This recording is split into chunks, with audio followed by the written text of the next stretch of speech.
Il-konklużjonijiet kollha li ħarġu mir-rapport inizjali tal-Awditur Ġenerali dwar il-beħ tal-isptarijiet mhux talli baqgħu l-istess iżda effettivament ġew konfermati mill-fatti li ħarġu mir-reviżjoni tal-Memorandum of Understanding. Hekk qal l-Uffiċċju tal-Awditur Ġenerali meta ppubblika l-MOU li kien mistura għal xhur sħaħ u li jkxef parti oħra mis-saga tal-Vitals. F'nota lill-medja l-Awditur spjega li jirrappreżenta lill-Gvern Malti f'dan l-MOU kien hemm l-eks Ministru Chris Cardona.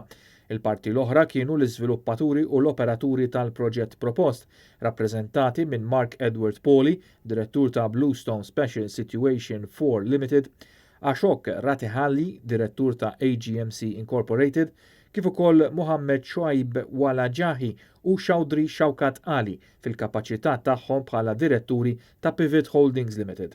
Għalkemm l-MOU tefa' dawl fuq ċerti żviluppi li seħħew qabel it-talba għal proposti oħrajn baqgħu mistura. L-Awditur Ġenerali jinnota l-fatt li meta sar due diligence mill-Malta Enterprise dan irriżulta fin-negattiv u irrispettivament mir-riski kruċjali indikati, il-Gvern kompla jinnegozja mal-investituri. L-Awditur jitenni wkoll il-konklużjoni tiegħu li l-proposta ta' Vitals għat 3 sptarijiet kellha tiġi skwalifikata mill-ewwel. Dan apparti li konferma kif is-suppost investituri kienu diġà f'konfoffa mal-Gvern qabel biss ħarġet it-talba għal proposti.